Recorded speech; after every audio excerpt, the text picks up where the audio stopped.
السلام علیکم ورحمۃ اللہ وبرکاتہ۔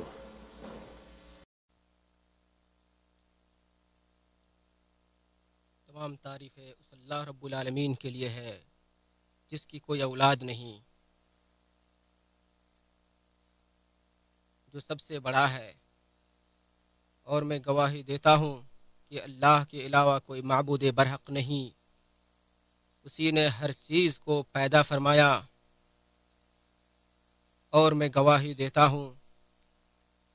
کہ محمد صلی اللہ علیہ وسلم اس کے بندے اور رسول ہیں، جن کو ڈرانے والا اور خوشخبری دینے والا بنا کر مبعوث فرمایا۔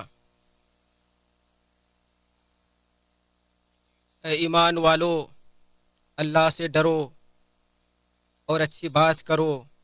اللہ تمہارے اعمال کو درست کر دے گا، تمہارے گناہوں کو معاف کر دے گا۔ بے شک اللہ رب العالمین معاف کرنے والا اور رحم فرمانے والا ہے۔ اے مومنو، بے شک اللہ تعالیٰ نے ظلم کو اپنے اوپر حرام کر رکھا ہے، اور تمہارے لیے بھی اسے حرام قرار دیا ہے۔ اور بدترین ظلم یہ ہے کہ انسان اپنے نفس کو گناہوں کی دلدل میں پھنسا دے اور اس کا تزکیہ نہ کرے، اور ظلم اس وقت اور بڑا ہو جاتا ہے جب اس کا ارتکاب کسی عظمت والے وقت اور جگہ میں کیا جائے۔ ارشاد باری تعالیٰ ہے، بے شک مہینوں کی گنتی اللہ کے نزدیک اللہ کی کتاب میں 12 مہینے ہے، جس دن اس نے آسمانوں اور زمین کو پیدا کیا، ان میں سے 4 حرمت والے ہیں، یہی سیدھا دین ہے، سو ان میں اپنی جانوں پر ظلم نہ کرو، اور مشرکوں سے ہر حال میں لڑو جیسے وہ ہر حال میں تم سے لڑتے ہیں۔ اور ارشاد باری ہے، بلا شبہ جو لوگ کافر ہیں اور لوگوں کو اللہ کی راہ سے اور مسجد حرام کی زیارت سے روکتے ہیں، وہ مسجد حرام جس میں ہم نے وہاں کے باشندوں اور باہر سے آنے والوں کے حقوق برابر کر رکھے ہیں، اور جو کوئی ازراہ ظلم مسجد حرام میں کذروی اختیار کرے گا، ایسے سب لوگوں کو ہم دردناک عذاب چکھائیں گے۔ اور ارشاد نبوی ہے، جس نے نبی میں کوئی بدعت ایجاد کی یا کسی بدعتی کو پناہ دی، اس پر اللہ کی، فرشتوں کی اور سب لوگوں کی لعنت ہے۔ تمہارے رب نے نبی صلی اللہ علیہ وسلم کی زبانی اس مہینہ یعنی محرم کو اپنی طرف منسوب کیا ہے، اور اس میں تمہیں روزے رکھنے کی ترغیب دی ہے، اور اسے قیام اللیل کے ساتھ ذکر فرمایا ہے۔ چنانچہ آپ صلی اللہ علیہ وسلم نے فرمایا،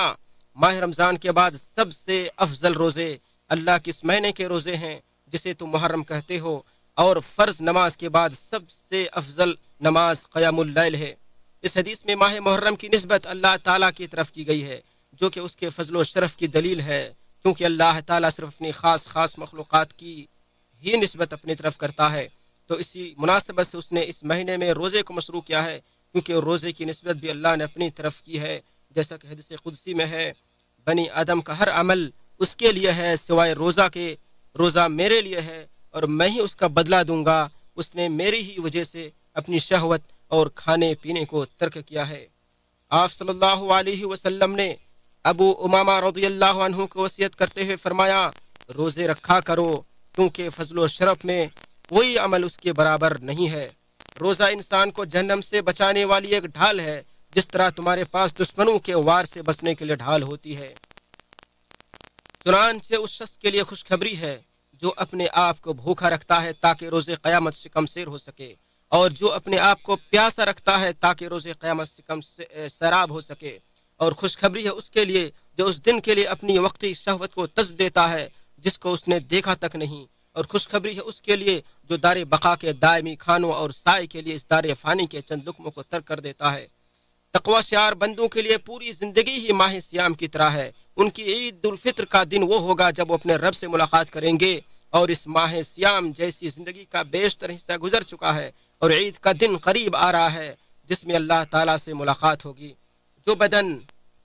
کم کھانے کی وجہ سے ہلکا ہوتا ہے وہ قیام اللیل کے لیے چست ہوتا ہے، اور رات کی نماز کی فضیلت دن کی نمازوں پر ویسے ہی ہے جیسے چھپا کر کیے گئے صدقے کی فضیلت اعلانیہ صدقے پر ہے، کیونکہ اس میں رازداری اور اخلاص زیادہ پایا جاتا ہے۔ نیز رات کی نماز نفس پر زیادہ شاق گزرتی ہے، کیونکہ وہ اس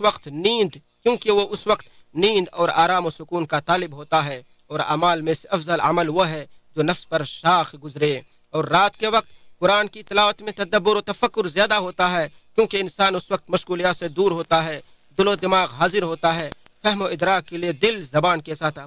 ہم آہنگ ہوتا ہے۔ اللہ رب العالمین نے آپ صلی اللہ علیہ وسلم کو مخاطب کرتے ہوئے فرمایا، اے کپڑوں میں لپٹنے والے، رات میں کھڑے ہو جا مگر کم، آدھی رات یا اس سے بھی کچھ کم کر لے یا اس پر بڑھا دے، اور قرآن ٹھہر ٹھہر کر پڑھا کر، یقیناً ہم تجھ پر بہت بھاری بات ان قریب نازل کریں گے۔ بے شک رات کا اٹھنا دل جمعی کے لیے انتہائی مناسب ہے اور بات کو بالکل درست کر دینے والا ہے، لہذا یقیناً تجھے دن میں